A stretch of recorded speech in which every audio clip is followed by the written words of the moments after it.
Hello everyone, आप सभी का स्वागत है हमारे यूट्यूब चैनल में। और आज की इस वीडियो में हम अरिथमेटिक प्रोग्रेशन ये यूनिट को कंटिन्यू करेंगे। और आज हम इसमें एक ये स्पेशल प्रॉब्लम सॉल्व करने वाले हैं। और आज ये अरिथमेटिक प्रोग्रेशन का लेक्चर नंबर 9 है। तो चलिए आज की वीडियो की शुरुआत करते हैं।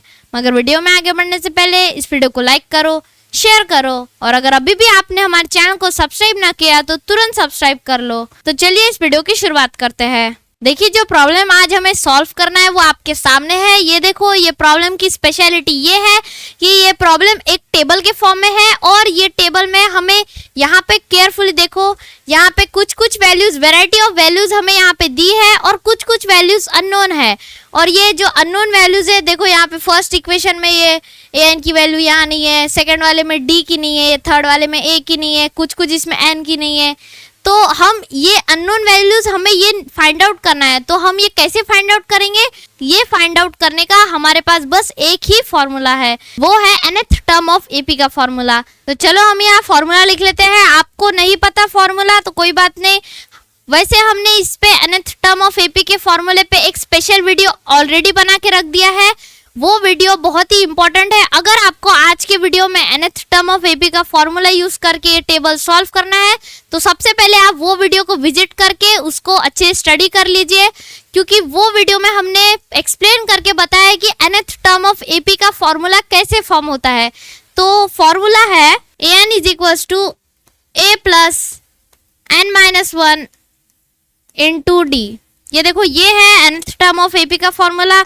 और यही फॉर्मूले से ये एक ही फॉर्मूला है जिससे हम ये टेबल को सॉल्व कर सकते हैं। तो चलो इसको सॉल्व करना शुरू करते हैं। तो चलो हम फर्स्ट वाला सॉल्व करेंगे। तो देखो, फर्स्ट वाले में गिवन क्या दिया है डाटा। गिवन में हमें वैल्यूज दी है a is equals to 7, d is equals to 3, n is equals to 8 and an is equals to question mark. Means हमें an को फाइंड आउट करना है। तो हम वो कैसे फाइंड आउट करेंगे? हम nth टर्म ऑफ एपी का फॉर्मूला यूज करेंगे। तो चलो सारे के सारे वैल्यूज इसमें पुट करते हैं। तो an is equals to a plus n minus 1 into D. तो चलो सारी वैल्यूज पुटअप करते हैं। तो ये हो जाएगा a8 is equals to a8, इसलिए क्योंकि n की वैल्यू 8 दी है, इसलिए a8 is equals to a की वैल्यू 7 प्लस n की वैल्यू 8 माइनस 1 इंटू डी की वैल्यू 3। तो चलो इसे सॉल्व करते हैं। ये हो जाएगा a8 is equals to 7 plus 8 minus 1 7, 7 into 3 21। So therefore a8 हो जाएगा 7 प्लस 21 दैट इज 28। सो हमें a8 मिला है 28। तो हमें फर्स्ट प्रॉब्लम का answer a8 is equals to 28, जो हमें अननोन वैल्यू दी थी, उसका आंसर हमने निकाल लिया है। और यहीं पे हमारा फर्स्ट प्रॉब्लम कंप्लीट हो गया। तो देखो, हमने यहाँ an की वैल्यू जो अननोन वैल्यू थी वो 28 ऐसा आंसर आया था हमारा, वो हमने टेबल में लिख लिया है और हमारा यहाँ पे फर्स्ट प्रॉब्लम कंप्लीट हो गया है। तो चलो बढ़ते हैं सेकेंड प्रॉब्लम की तरफ। सेकेंड प्रॉब्लम में देखो, हमें a दिया है, हमें d अननोन है, हमें n दिया है और हमें an दिया है 0।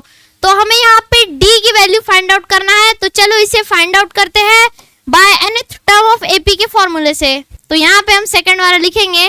Given a is equals to -18, d is equals to unknown, n is equals to 10 and an is equals to 0। तो यहाँ पे हमने गिवन लिख लिया है। अब हम ये सारी वैल्यू जो हमें गिवन में दी है वो हम ये फॉर्मूले में पुट करेंगे। तो हम बार बार यहाँ फॉर्मूला नहीं लिखेंगे, हम डायरेक्ट ये वैल्यूज उसमें पुट करेंगे। तो ये हो जाएगा 0 is equals to -18 plus 10 minus 1 into D. D हमें फाइंड आउट करना है, तो डी की वैल्यू वैसे ही रखेंगे। हमें -18 को लेफ्ट हैंड साइड में शिफ्ट करना पड़ेगा ताकि हमें डी आंसर मिले। तो हम -18 इधर शिफ्ट करेंगे। तो ये हो जाएगा 18 इज इक्वल्स टू 10 माइनस 1 जो कि हो जाएगा 9d इसलिए क्योंकि ये d इसके साथ मल्टीप्लिकेशन में है। अब हम ये 9 को लेफ्ट हैंड साइड में शिफ्ट करेंगे, 18 के साथ डिवीजन में आ जाएगा, वो इसके साथ मल्टीप्लिकेशन में है। तो ये हो जाएगा 18 by 9 is equals to d। सो d इज इक्वल्स टू 2। यहाँ पे हमको हमारी अननोन वैल्यू जो d है वो d इज इक्वल्स टू 2 ये मिल गई है।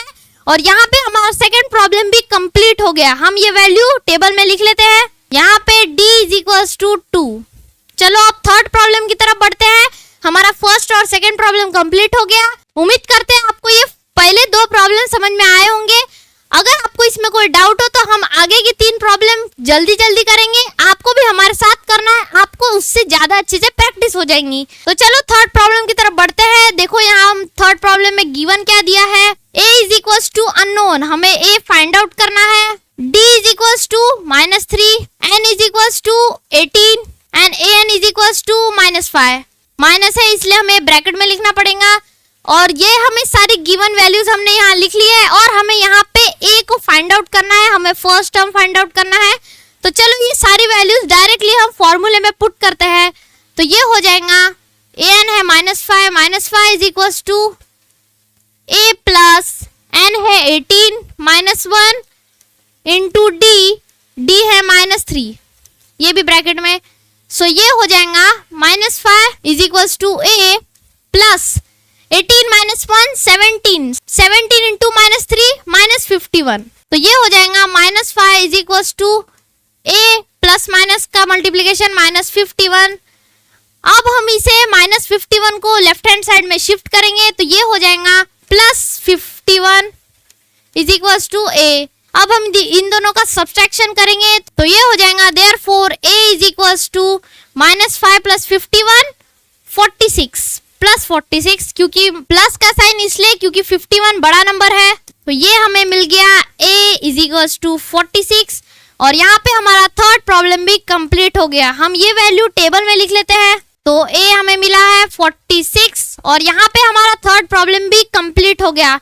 तो चलो अब बढ़ते हैं फोर्थ प्रॉब्लम की तरफ। ये डेसिमल में है तो इसमें थोड़ा टाइम लग सकता है, तो चलो इसे सॉल्व करते हैं। तो ये हो जाएगा फोर्थ प्रॉब्लम का पहले हम गिवन लिखेंगे। Fourth given a is equals to -18.9, d is equals to 2.5, n is equals to unknown जो हमें फाइंड आउट करना है and n is equals to 3.6। ये देखो ये गिवन क्वांटिटीज डेसिमल में है। तो चलो ये सारी वैल्यूज हम फॉर्मूले में पुट करेंगे। तो ये हो जाएगा an की value 3.6 is equals to a की वैल्यू -18.9 प्लस n वैसे ही रहेगा क्योंकि अननोन है n-1 इंटू d की वैल्यू 2.5। अब हम क्या करेंगे, ये -18.9 को लेफ्ट हैंड साइड में शिफ्ट करेंगे तो ये प्लस हो जाएगा।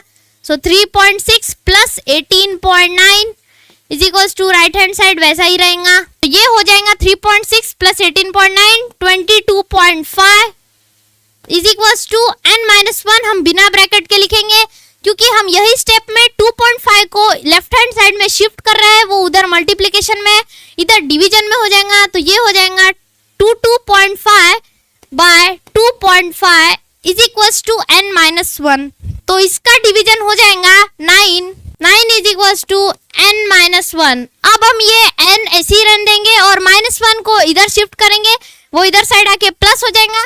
n इज इक्वल्स टू 10 और यही हमारा जो अननोन क्वांटिटी है n की, उसका ये फाइनल आंसर आ गया n इज इक्वल्स टू 10।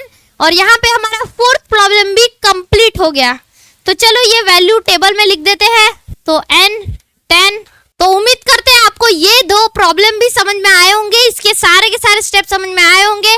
अब चलो बढ़ते हैं हमारे लास्ट प्रॉब्लम की तरफ। इसका पहले गिवन लिखेंगे हम a is equals to 3.5, d is equals to 0, n is equals to 105 and an is equals to unknown, हमें an की वैल्यू फाइंड करना है। तो चलो ये सारे वैल्यूज हमने गिवन में लिख लिए। अब हम ये सारे फॉर्मूले में पुट करेंगे, डायरेक्टली हम पुट करते हैं। तो ये हो जाएगा n is equals to a की वैल्यू है 3.5 प्लस n की वैल्यू 105 -1 इंटू d की वैल्यू 0। सो ये हो जाएगा n इज इक्वल्स टू 3.5 पहले वैसे ही रहेंगे plus 105 -1 104 into 0 that is 0। So therefore an की वैल्यू हमें मिल गई है 3.5। तो हमें यहाँ an की वैल्यू जो अननोन वैल्यू निकालने बोली थी वो हमने निकाल ली। तो यहाँ पे हमारा फिफ्थ प्रॉब्लम भी कंप्लीट हो गया। अब हम इसकी वैल्यू यहाँ टेबल में लिख लेते हैं। वैल्यू वही है 3.5 और इसी के साथ हमारा पूरा टेबल कंप्लीट हो गया by using only one formula and the term of AP का। तो उम्मीद करते हैं आपको ये पूरा टेबल समझ में आया होगा, इसके पांचों के पांचों प्रॉब्लम समझ में आए होंगे और आपको ये पूरा टेबल अपने प्रैक्टिस बुक में जरूर से सॉल्व करके देख लेना चाहिए। ये था आज का अरिथमेटिक प्रोग्रेशन का लेक्चर नंबर 9। इसके पहले के लेक्चर में हमने जितने भी प्रॉब्लम लिए आपको वो भी स्टडी कर लेना चाहिए और इसके आने वाले दिनों में हम इसके और भी नंबर ऑफ प्रॉब्लम स्टडी करेंगे ताकि इसकी अच्छी खासी प्रैक्टिस हो जाए। अगर वीडियो अच्छा लगा हो तो इस वीडियो को लाइक करो, शेयर करो और अगर अभी भी आपने हमारे चैनल को सब्सक्राइब ना किया हो तो तुरंत सब्सक्राइब कर लो। तो मिलते हैं नेक्स्ट वीडियो में एक नए प्रॉब्लम के साथ। Thanks for watching.